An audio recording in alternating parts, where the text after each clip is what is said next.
Irmãos, como é prática da Igreja Reformada, nós vamos fazer agora uma oração de intercessão. Nós acabamos de cantar sobre o amor do nosso Deus Trino, louvando a Ele, Pai, Filho e Espírito Santo. E nós sabemos que o Filho de Deus eterno, Jesus Cristo, aquele que ressuscitou e foi assunto aos céus, em glória, está sentado à direita de Deus Pai Todo-Poderoso, intercedendo por nós. E por isso nós temos esse privilégio como cristãos, de interceder, pedindo a Deus que seja favorável à sua igreja, à expansão do seu reino, ao seu povo. E é isso que nós faremos agora. Peço que os irmãos abaixem suas frontes e ouçam a oração e comigo elevem esses pedidos a Deus. Eterno Deus e Pai, Deus glorioso, santo, todo-poderoso, Tu és magnânimo, Tu és benigno, Tu és maravilhoso Deus. A Ti, Senhor Deus, neste momento, me coloco, Senhor Deus, para interceder.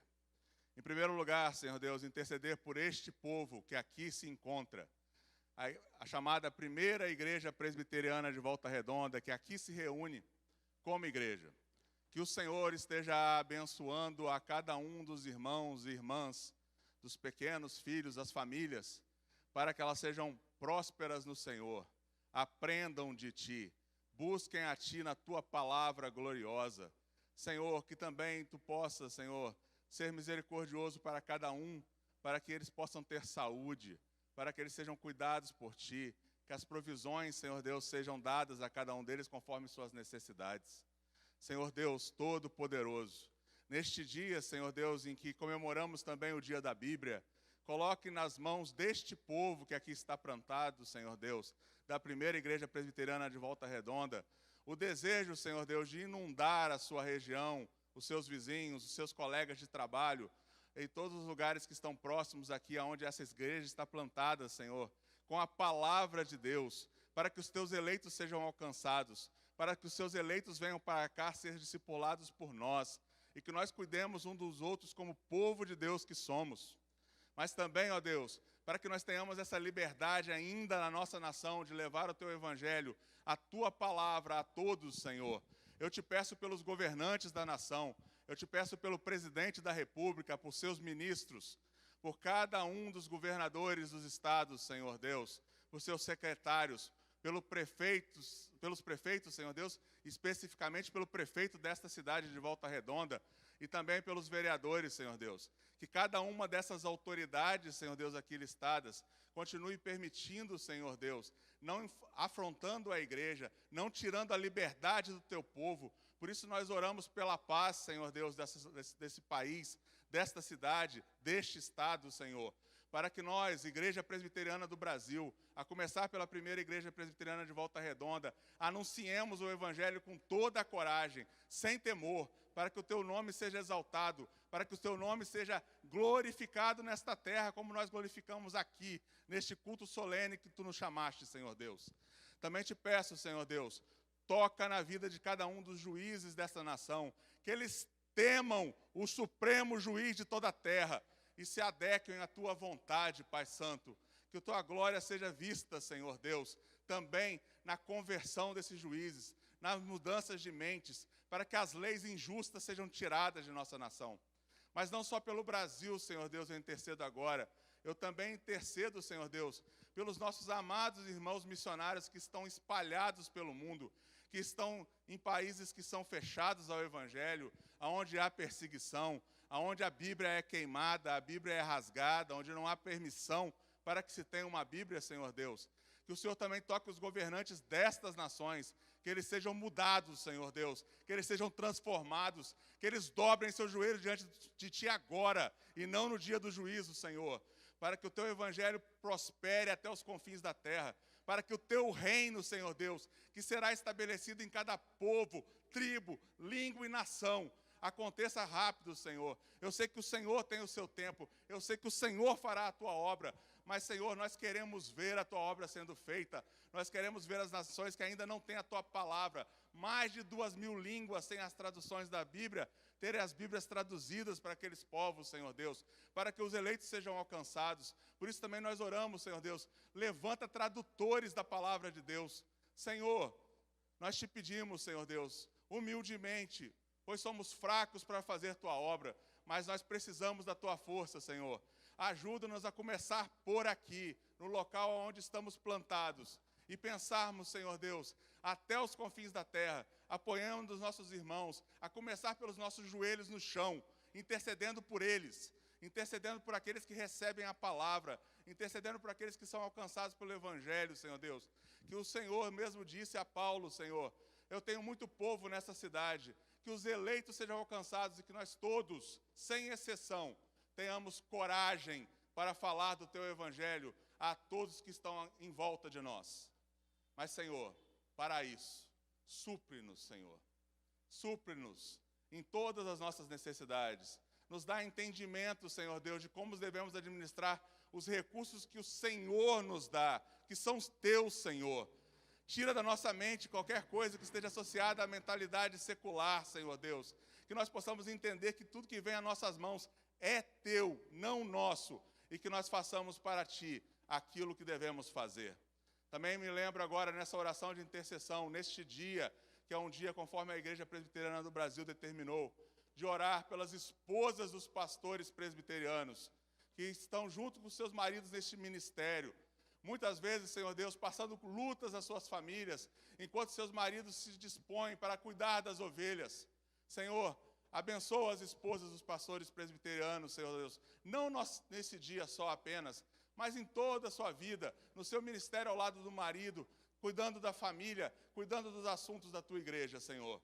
E agora também me lembro, Senhor Deus, dos nossos pastores aqui do presbitério de Volta Redonda. Me lembro do reverendo Márcio, Senhor Deus, eu te peço tua graça sobre a vida dele e da segunda igreja, Senhor. Também te peço pela vida do reverendo Darlan e da terceira igreja. Te peço pela vida do reverendo Heron e da quarta igreja. Senhor, também te peço pela vida do reverendo Silas e da quinta igreja, Senhor. Te peço também, Senhor Deus, pela Igreja Presbiteriana Central, pelo pastor da Igreja Presbiteriana Central, Senhor Deus.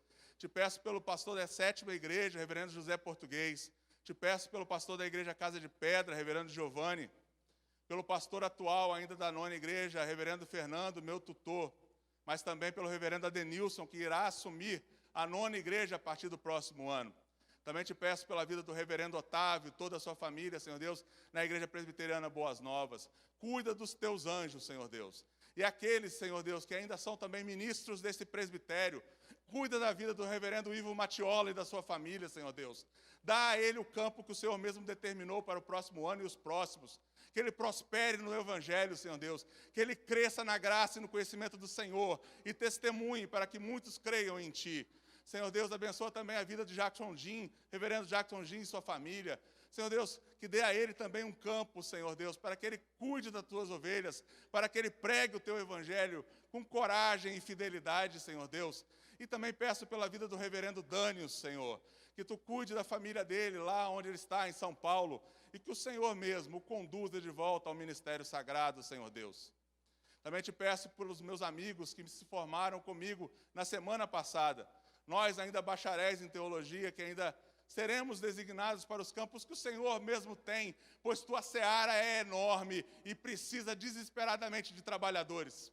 Senhor, cuida de cada um de nós e nos direciona a sermos fiéis para a tua glória e para o teu louvor. Abençoa-nos em nome de Jesus. Amém. Amados irmãos, nós cantaremos agora um hino de preparação para a pregação da palavra de Deus, o hino 351 do Inário Novo Cântico. Aqueles que puderem se colocar de pé para, com alegria, louvarem ao Senhor, passamos assim.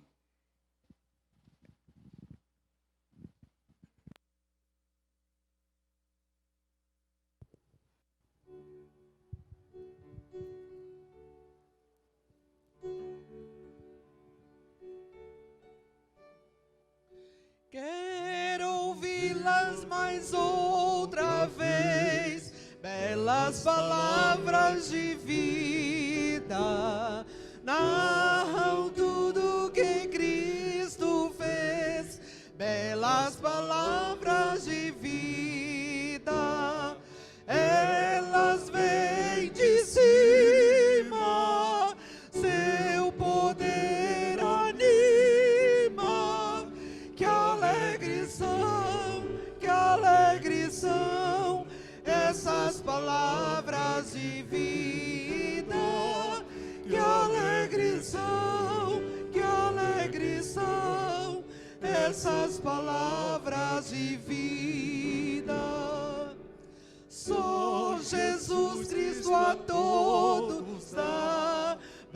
belas palavras de vida. Sem Jesus salvação não há. Belas palavras de vida. Com amor conclama, para o céu te chama. Que alegre são, essas palavras de vida. Que alegres são, essas palavras de vida.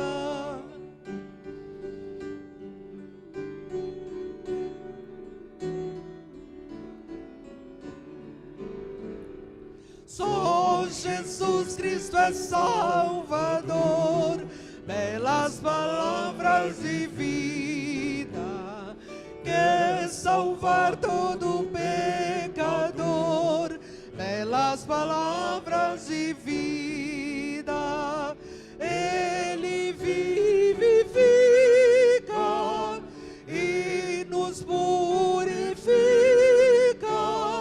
Que alegres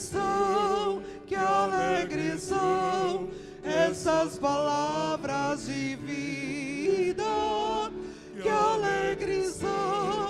alegres são essas palavras de vida. Pode sentar. Amados irmãos, abram as suas Bíblias no Evangelho segundo Lucas, capítulo 1. Nós leremos do versículo 5 ao 25, eu lerei, os irmãos estarão acompanhando. E como é tradição da Igreja Reformada, da qual nós fazemos parte, todas as vezes que o Evangelho for ser lido, a igreja deve estar de pé.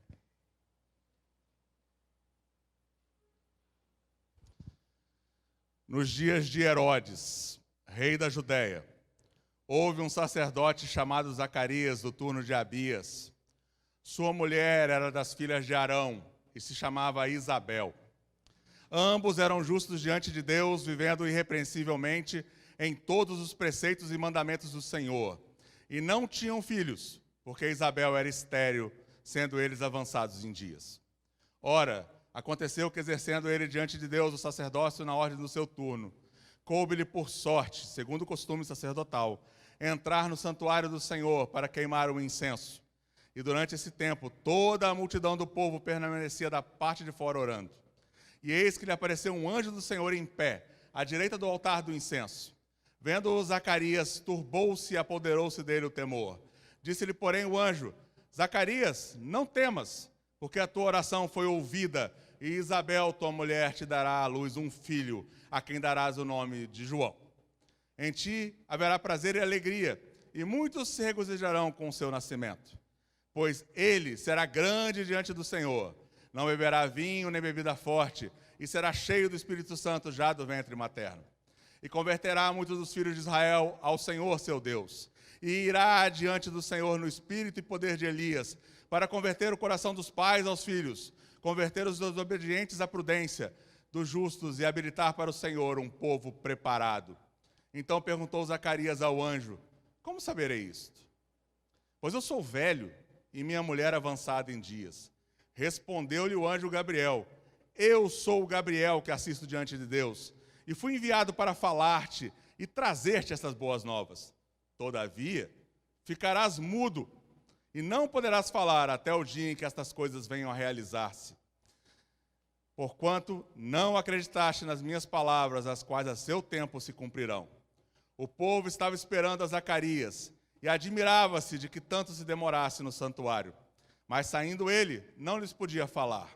Então entenderam que tiveram uma visão no santuário, e expressava-se por acenos e permanecia mudo. Sucedeu que, terminados os dias de seu ministério, voltou para casa. Passados esses dias, Isabel, sua mulher, concebeu e ocultou-se por 5 meses, dizendo, assim me fez o Senhor, contemplando-me, para anular o meu opróbrio perante os homens. Vamos orar mais uma vez. Eterno Deus e Pai, a Tua palavra inerrante, tua palavra autoritativa, tua palavra gloriosa, a tua palavra suficiente, acabou de ser lida. Que o Senhor fale aos corações de cada um dos meus irmãos e irmãs aqui presentes. Que a tua palavra cale fundo em suas vidas, que eles reflitam na tua vontade. Senhor, abençoa-nos agora na exposição da Escritura. Trabalha no coração de cada um dos meus irmãos como já trabalhou no meu. E transforma nossas vidas para a tua glória e para o teu louvor. Em nome de Jesus oramos. Amém. Podem se sentar, queridos. Como foi feito o convite por este conselho, neste período, eu também combinei com o pastor Robson, nós faremos uma série de sermões em cenas do pré-nascimento, nascimento de Jesus e sua infância. Se tudo der certo, com a graça de Deus, como nós passaremos a ter culto matutino na próxima semana, serão 8 sermões dessa série. Entraremos provavelmente nas primeiras semanas de janeiro, já na questão da sequência após o nascimento de Jesus. Este primeiro sermão tem o tema O Arauto do Rei é Anunciado. Como nós acabamos de ver no texto, este é o anúncio do nascimento de João Batista. João Batista que foi profetizado por Malaquias. Eu convido os irmãos que vão comigo a Malaquias capítulo 4.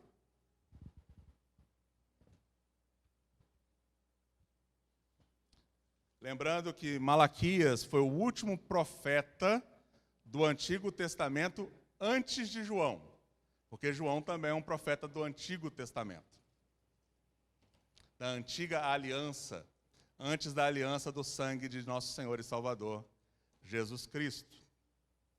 Está dito lá em Malaquias capítulo 4, no versículo 5 ao 6. Eis que eu vos enviarei o profeta Elias, antes que venha o grande e terrível dia do Senhor. Ele converterá o coração dos pais aos filhos e o coração dos filhos a seus pais, para que eu não venha e fira a terra com maldição. Ainda em Malaquias capítulo 3, versículo 1, está dito: eis que eu envio o meu mensageiro, que preparará o caminho diante de mim. De repente virá ao seu templo o Senhor, a quem vós buscais, o anjo da aliança, a quem vós desejais.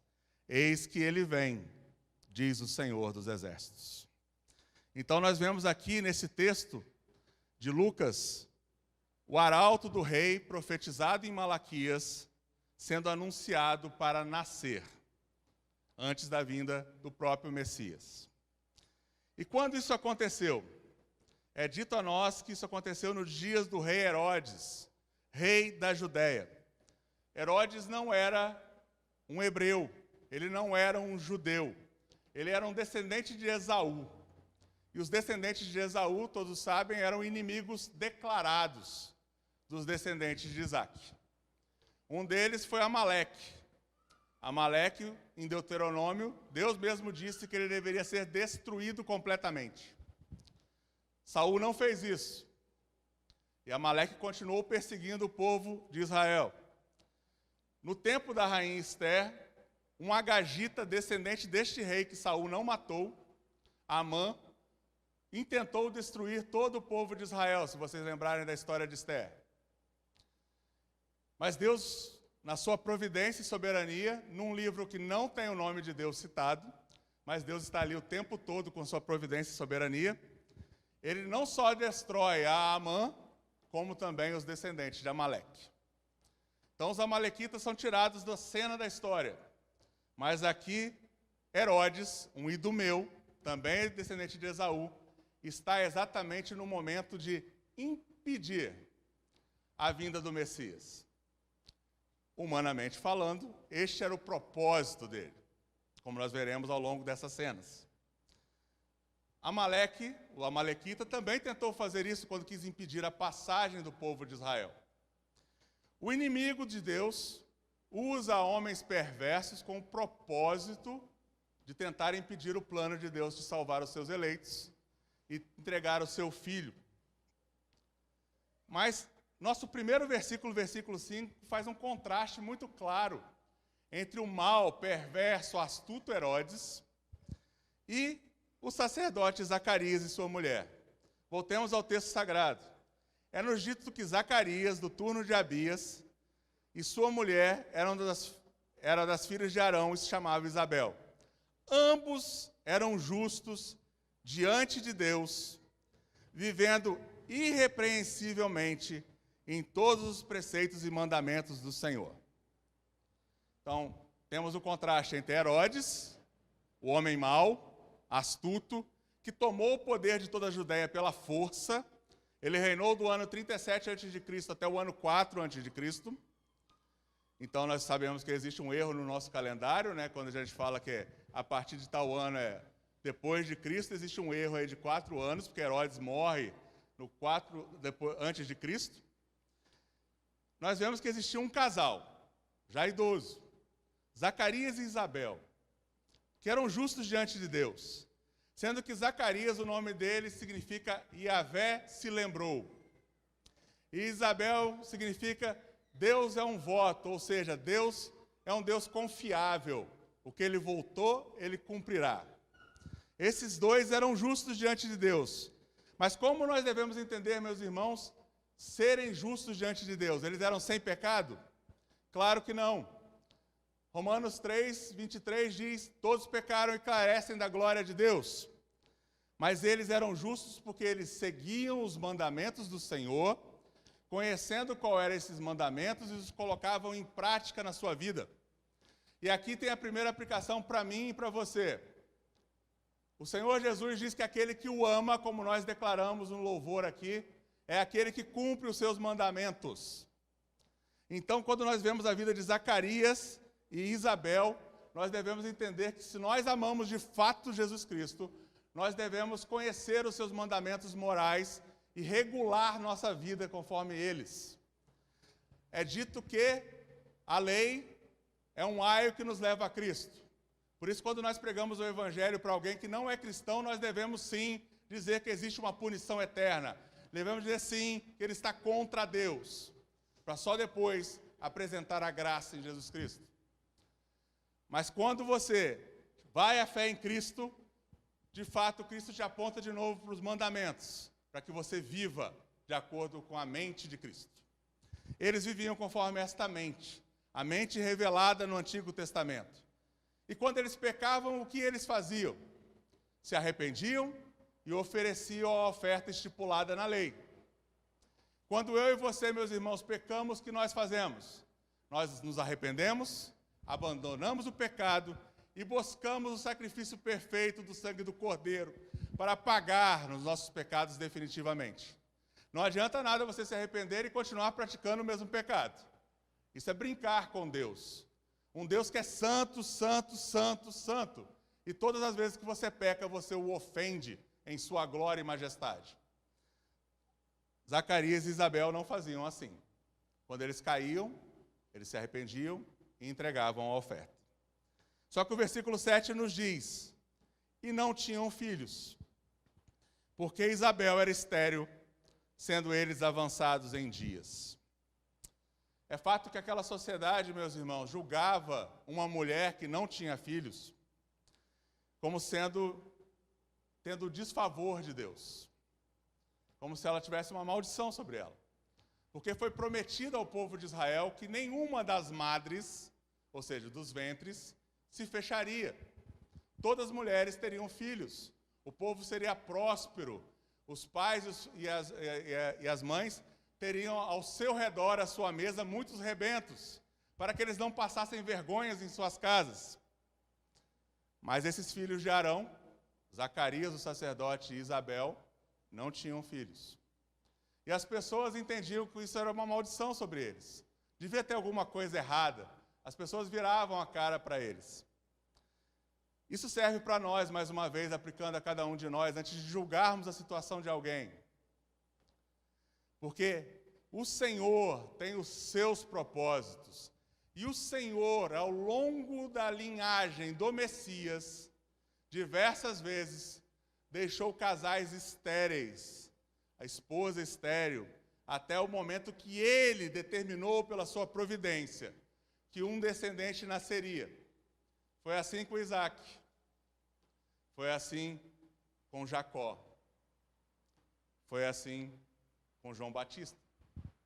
Foi assim com Samuel. Então Deus tem os seus propósitos, a sua providência. E nós não devemos, meus irmãos, julgar os propósitos de Deus pela nossa limitada compreensão. Deus tem suas promessas, Ele vai cumpri-las. Não era a falta de fé desse casal. Não é porque eles não tinham pedido a Deus da maneira correta. Não é porque eles tinham que ter incomodado mais a Deus. É porque Deus responde conforme os seus propósitos. E aqui claramente nós vemos, depois de 400 anos de silêncio, a partir do versículo 8 acontecendo. Ora, aconteceu que exercendo ele, Zacarias, diante de Deus o sacerdócio, na ordem do seu turno, que era o turno de Abias, como fala no versículo 5, eram 24 turnos sacerdotais. Cada sacerdote, cada turno sacerdotal servia durante o ano, por 2 semanas do ano. Uma semana, depois mais uma semana. Ele estava então na ordem do seu turno, e coube a ele por sorte, conforme os sacerdotes faziam, o costume sacerdotal, entrar no santuário do Senhor. Aqui é o santo lugar que ele está entrando, para queimar o incenso. Todo sacerdote nesta época, na época que Jesus iria nascer, só queimava o incenso uma vez em toda a sua vida, sendo que nem todos faziam isso. E qual é o significado aqui de queimar o incenso? Queimar incenso é levar as orações dos santos, as orações de ação de graça, para um sacerdote que não fosse o sumo sacerdote, como é o caso de Zacarias. Levar o incenso era a maior honra de seu ministério, porque ali ele estava acendendo uma luz para a oração dos santos até Deus. E neste momento ele fazia uma oração. A oração que ele fazia era pedindo a paz de Israel. E o que significava pedir a paz de Israel? Significava pedir a vinda do Messias. Foi essa oração que ele estava fazendo ali quando ele queimou o incenso. Ele pediu a paz de Israel, significando a vinda do Messias. E outras pessoas estavam fora do santo lugar, no templo, aí o templo já de Herodes, esperando que ele viesse e junto com os outros sacerdotes proferissem a bênção araônica sobre eles. Mas o que aconteceu? Estando ele lá, apareceu um anjo do Senhor, e o texto nos diz que esse anjo era Gabriel. Já fazia 400 anos, meus irmãos, conforme o registro da Escritura, que nenhuma revelação direta de Deus havia sido feita. Já havia 400 anos que nenhum sacerdote tinha visto um anjo. Já havia 400 anos, meus irmãos, que ninguém tinha recebido profecia do Senhor, que tivesse ser registrada na Bíblia. Zacarias teve esse privilégio, porque Deus se lembrou, conforme o nome dele mesmo. E Deus fez o quê? Este anjo chegou diante dele no altar do incenso. Zacarias foi tomado de muito medo, e o anjo disse para ele: Zacarias, não temas, porque a tua oração foi ouvida. Qual oração foi ouvida? Aquele pede a paz de Israel e a vida do Messias? Ou a oração constante que ele e Isabel faziam pedindo um filho? De fato, ambas. Porque para que a paz de Israel chegasse, o Messias chegasse, o arauto do rei precisava chegar antes. E esse arauto era João Batista. Então, quando o anjo Gabriel diz a Zacarias: não precisa ter medo, você foi ouvido, a sua oração vai ser cumprida. E aí ele completa: Isabel, tua mulher, te dará à luz um filho, a quem darás o nome de João. Lembra que eu falei que quando ela estava com a madre fechada, ela era reconhecida pelo povo como desfavorecida? O nome João significa Yahvé é favor. Então ela estava recebendo a graça de ter um filho. Por isso o nome dele é João. E quando ele recebe esse anúncio, ainda completa Gabriel: em ti haverá prazer e alegria, e muitos se regozijarão com esse seu nascimento. Muitos iriam estar junto com o casal felizes, porque a madre foi aberta. Ele mesmo velho e ela também já avançada em dias, estavam tendo um filho, e sabiam que o Deus vivo e verdadeiro teria um propósito com aquela criança. Quantas revelações nós temos na palavra de Deus, meus irmãos? Quantas promessas nós temos, não é? Quantas certezas nós temos na palavra de Deus. Infelizmente, muitas vezes nós fazemos o que Zacarias fez. No versículo 18 é dito que Zacarias virou para Gabriel e perguntou: como saberei isto? Pois eu sou velho e minha mulher avançada em dias. Zacarias aqui, recorrendo ao texto grego, ele claramente duvidou do anjo. Ele duvidou que seria possível que ela tivesse um filho, Isabel, e que ele fosse fortalecido para que esse filho nascesse. Zacarias, que é aquele que carregava o nome Yahvé, se lembrou, ou o Senhor se lembrou, duvidou, quando o Senhor respondeu. Mais uma vez, aplicando a cada um de nós, você tem duvidado das promessas de Deus para a sua vida? Você tem duvidado das promessas de Deus de que Ele irá te sustentar em toda e qualquer situação? Você tem duvidado de que Ele suprirá as suas necessidades? E mais uma vez eu vou falar, suprirá as suas necessidades, não os seus luxos, não os seus sonhos exuberantes. Mas Zacarias, que era um sacerdote, que havia sido sorteado para sua maior honra, recebe a honra de receber uma direta revelação de Deus passado 400 anos e duvida. Hoje nós estamos comemorando o dia da Bíblia e nós somos o povo que não deve duvidar desta palavra em nenhum momento, em nenhum trecho. A Bíblia não precisa ser atualizada. Não existe nada aqui que é historinha da carochinha. Os capítulos iniciais de Gênesis são verdade. Tudo o que está escrito aqui é histórico. Jonas andou no ventre de um grande peixe durante 3 dias. Não há o que duvidar aqui. Não ouçam teólogos que ficam criando coisas que tiram a autoridade da Escritura. Ela é a verdade revelada de Deus, como foi também revelado pelo anjo Gabriel a Zacarias. E continuando nessa revelação de Zacarias, para Zacarias de Gabriel, no versículo 14 ele diz, o que eu já li, no 15 é dito: ele será grande diante do Senhor. Como pode alguém ser grande diante do Senhor, sendo que só o Senhor é grande? Só o Senhor deveria levar esse nome de grande. Grande, homem de Deus, não existe. Somos todos pequenos e fracos diante de um Deus que é glorioso e grandioso. Mas diz Gabriel aqui que ele será grande diante do Senhor. E por que João seria grande diante do Senhor? Porque quando Jesus começa o seu ministério, o que João faz? Ele diz: eis o Cordeiro de Deus, que tira o pecado do mundo. Eu não sou o Messias. Que ele cresça e eu diminua. Então, meu irmão e minha irmã, se você quer ser grande no reino de Deus, humilhe-se. Seja o servo de todos. Busque fazer como João. Aponte para Jesus. Não para você mesmo. Não queira a sua glória. Não queira que você apareça, mas que Cristo apareça. Fazendo assim, João Batista foi abençoado por Senhor, recebendo essa confirmação do anjo, que ele seria grande. E o próprio Cristo diz que dos nascidos de mulher até aquele momento, ninguém era maior que João Batista. João Batista foi o profeta maior da antiga revelação, a antiga aliança, porque ele foi o arauto do rei.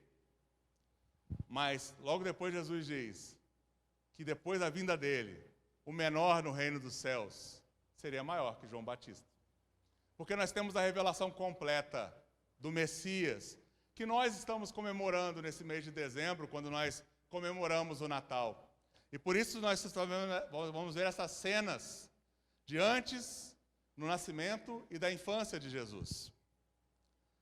E nós vemos aqui que João Batista seria grande também por outras coisas. Ele não beberia vinho nem bebida forte. É isso uma proibição? Na verdade, isso representa sua total dedicação ao ministério.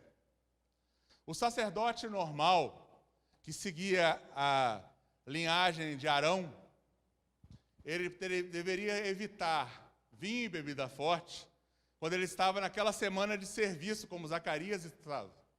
No resto do tempo, não. Mas aqui nós vemos que João Batista seria tão dedicado ao Senhor que ele não teria tempo para essas coisas. A sua vida seria totalmente dedicada para anunciar o rei. E assim foi. Ele foi para os desertos, para o ermo, exatamente para que a sua vida toda fosse dedicada a Deus. Além disso, ele diz que ele seria grande porque ele já seria cheio do Espírito Santo desde o ventre materno. E o nosso catecismo diz que nós que cremos na aliança de Deus, sabemos que os herdeiros da aliança, mesmo que eles sejam levados pelo Senhor para Ele, no ventre, eles já nasceram de novo. E aqui nós vemos aonde são baseada essa doutrina. Ele será cheio do Espírito Santo já do ventre materno. E outra aplicação para nós, meus irmãos, é que o cristão não pode nunca concordar com o aborto. Porque João Batista glorificou a Deus, Cristo Jesus, no ventre já. Então é um assassinato, e muitas vezes é um assassinato de um eleito de Deus. Então nós não podemos concordar com estas coisas. Isso é a aplicação do texto para nós em nosso tempo. Continuando, João Batista tinha um ministério a mais, que nós lemos lá em Malaquias. E converterá muitos dos filhos de Israel ao Senhor, seu Deus. E irá diante do Senhor no espírito e poder de Elias, para converter o coração dos pais aos filhos, converter os desobedientes à prudência dos justos, e habilitar para o Senhor um povo preparado. A pregação de João Batista tinha uma nota só: arrependei-vos, porque o reino dos céus está próximo. A nota da pregação de João Batista era arrependimento. Batizem-se, representando a purificação dos seus pecados. Abandone-os. Ou seja, o ministério de João Batista tinha o ministério de todo arauto. Quem já viu o filme 300, tem um arauto que chega lá diante de Leônidas e quer resolver as coisas para o rei da Pérsia. Esse arauto é morto por Leônidas. Mas o propósito do arauto era fazer isso, facilitar o caminho do rei. E é isso que João Batista faz, quando ele prega arrependimento. Quando ele prega para que aquela raça de víboras, como ele chama eles, se arrependam. Quando ele fala para o soldado ficar satisfeito com o seu soldo. Então João Batista leva a mensagem prática para preparar um povo que ouviria o Messias, se converteria para o Messias. E neste ponto, meus irmãos, mais uma vez eu volto à questão da nossa pregação e evangelização. Nós temos que fazer este caminho de aplainar, através de falar para os outros que eles devem se arrepender, em primeiro lugar. Não podemos oferecer o grandioso amor de Deus que cantamos aqui, que já é nosso, porque Ele nos chamou em algum momento do tempo. E nós nascemos de novo e nos arrependemos como se fosse uma graça barata para qualquer um. É necessário mostrar que essa graça custou o sangue do Todo-Poderoso, Filho de Deus, na cruz do Calvário. Por isso nós temos igrejas fracas, porque pessoas acham que Deus é um Deus fraco. Não, Ele não é. O nosso Deus é o Todo-Poderoso, e o nosso Cristo limitou o seu poder para morrer por mim e por você, e por todos aqueles que crerão ao longo do tempo. Por isso nós não podemos trazer um evangelho manco, um evangelho que diz, já está tudo de graça para você, venha para a igreja que você está salvo. Não! Se você não se arrepender dos seus pecados e não ter Jesus como seu único e suficiente Salvador, você não está salvo. Ele não será seu salvador, enquanto ele não for seu rei e senhor, dono e amo. Por isso, meus irmãos, era essa a pregação dura, no espírito de Elias, que João Batista teria como arauto do rei. E ele é anunciado aqui, e já é dito pelo anjo que isso iria acontecer. Além disso, o propósito dessa pregação era converter o coração dos pais aos filhos. Os pais já não seguiam a verdade da lei, a verdade da palavra de Deus, e criavam seus filhos de qualquer jeito. Então, o propósito da pregação de João era que os pais primeiro se convertessem à verdade da lei, aos mandamentos de Deus, e com isso eles dessem o exemplo dos filhos de como eles deveriam viver. A partir do momento que os pais se convertessem a andar nos caminhos do Senhor, eles se voltariam para os filhos, querendo que os filhos estivessem no caminho do Senhor, dedicando tempo para andar com eles no caminho. Não é só apontar, o caminho é lá, ó. É ir junto, desde o bebezinho, colocando ele sobre os seus pés e andando com ele, mostrando o caminho, ou seja, ensinando, ponto a ponto, da revelação da palavra de Deus. E era isso que a pregação de João Batista faria. Além disso, aqueles filhos que já teriam deixado as casas dos pais, quando vissem os pais transformados, arrependidos, mudados, entregues integralmente ao Senhor, diz o texto sagrado, eles também sairiam da desobediência para a prudência dos justos.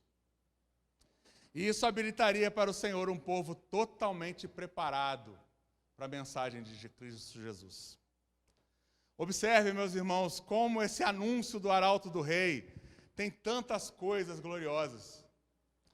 E nós precisamos ver que nessa cena, tudo aqui indica que João Batista não se engrandeceria. Mas Zacarias não acreditou. E no versículo 20 é dito que, por não ter ouvido ele as boas novas de Gabriel, ele ficaria mudo e não poderia falar até o dia em que estas coisas, ou seja, o nascimento de João Batista, se realizassem, porque ele não acreditou nas palavras do Senhor. Palavras que ele tinha certeza, porque ele estava à frente do trono da graça, que se cumpririam. A mesma coisa é conosco, meus irmãos. Algum de vocês duvida da segunda vinda de Jesus Cristo? Porque o mundo vai te colocar isso na cara o tempo todo. Já se passaram 2000 anos desde que se diz que Cristo nasceu, e cadê ele de volta? Mas nós temos a certeza, como tinha o anjo Gabriel, que ao tempo de Deus, estas coisas se cumprirão. E nós precisamos estar firmes nessa confiança, entendendo como Whitefield entendeu, que nós devemos acordar todos os dias com a perspectiva de que hoje pode ser o dia do retorno de Jesus Cristo.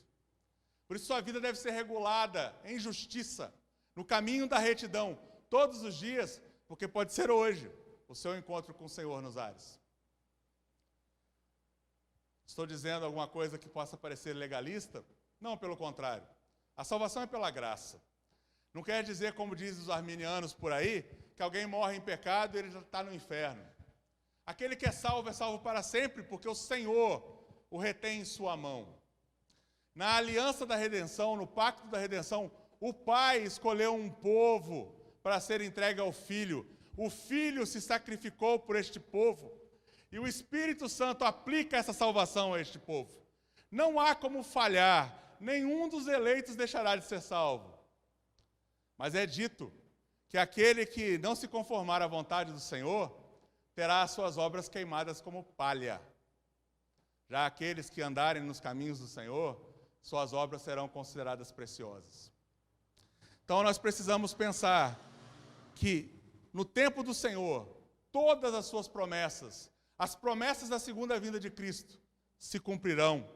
As promessas de que o Evangelho chegará até os confins da terra se cumprirão. Nós precisamos, como povo de Deus, ter certeza do que nós fazemos aqui no culto solene, nós fazemos aqui nos nossos estudos, nós fazemos lá nos nossos evangelismos, que já foram feitos muitos aqui e serão feitos muitos mais para a glória de Deus, se cumprirão, os eleitos virão, os eleitos serão edificados. Mas voltando ao texto sagrado, após o anjo ter falado que ao seu tempo essas coisas se cumprirão, Zacarias ficou mudo. Quando nós duvidamos de Deus, Deus pode sim e faz. Ele coloca o peso da sua mão sobre nós. E como fez com Zacarias, faz ele ficar mudo. Para destruição, não. Mas porque nós somos filhos.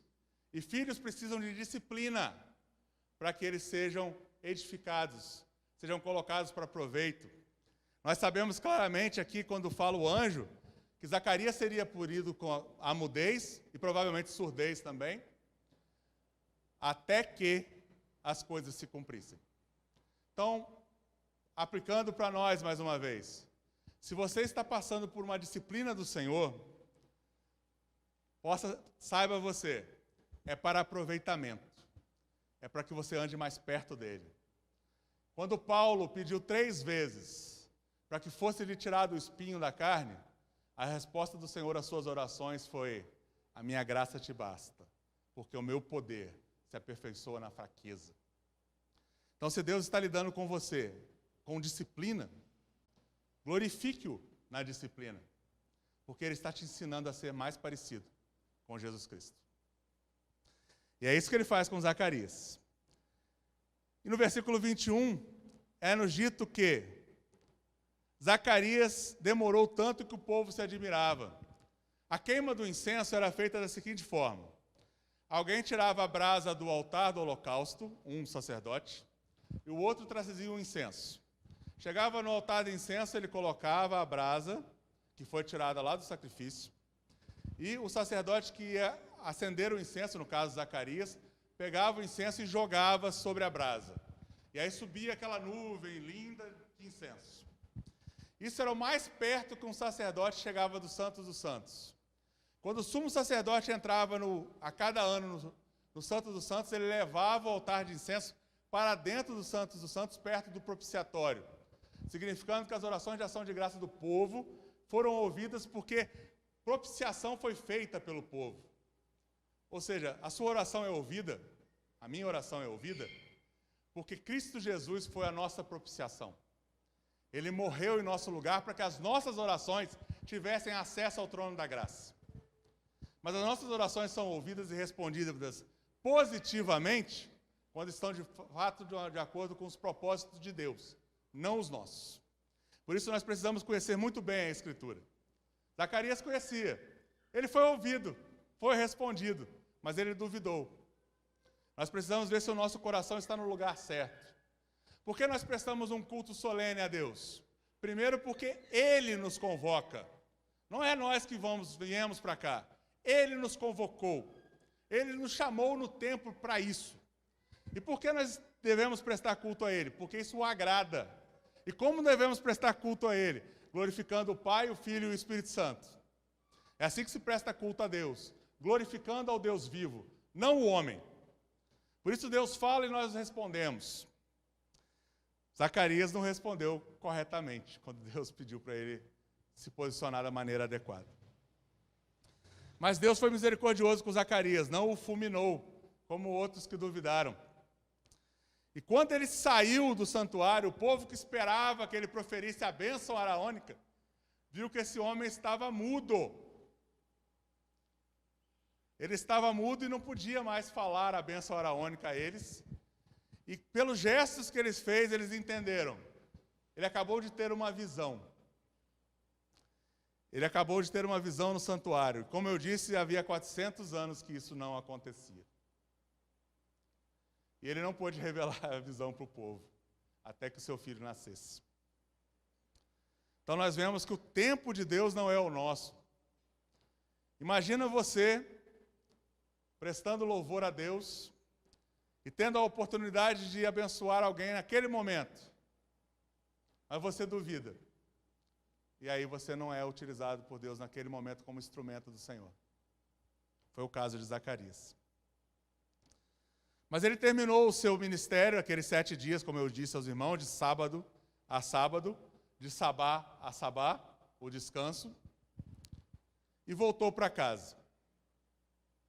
Voltando para casa, ele estava liberado, então, das suas atribuições como sacerdote, e ele e a esposa dele tiveram relações como um casal deve ter. E Isabel concebeu.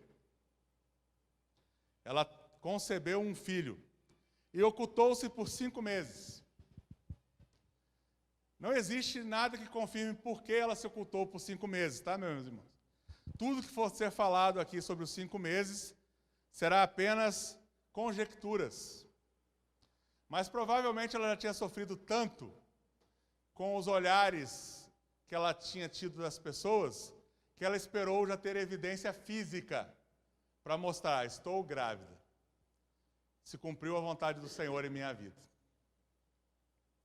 E aí ela diz no versículo 25: assim me fez o Senhor, contemplando-me para anular o meu opróbrio perante os homens. Como o Senhor fez para anular o meu e o seu opróbrio diante dos homens? Ele deu seu filho. Todos nós, como pecadores, éramos passíveis de julgamento pelos nossos iguais. Não é assim que os homens fazem na sociedade? Não é assim que cada um julga um ao outro conforme ele faz alguma coisa que lhe agrada ou não? Mas quando Cristo pagou pelos nossos pecados e nos comprou pelo seu sangue, ele anulou a dívida que nós tínhamos. Por isso nós não devemos temer os homens, nem ficar olhando pelo juízo que as pessoas fazem de nós. Antes, porém, devemos nos conformar à justiça de Deus na sua palavra. Se os homens falarão que somos loucos por pregar o evangelho, que falem. Se os homens acharem que somos loucos por trazermos nossos dízimos e ofertas para que o reino seja expandido na terra, que falem. Nós não temos restrições de juízo dos homens, pois aquele que pode nos julgar é Deus, e ele já nos justificou em Cristo Jesus. O anúncio do arauto do rei, João Batista, é que aqueles que são do Messias viverão para sempre com ele. O anúncio que foi dado a Zacarias é que o Senhor cumprirá cada uma das suas promessas no tempo dele. É dito em outro texto da Sagrada Escritura que aqui é a plenitude dos tempos. Era necessário que o arauto viesse para que o Messias viesse.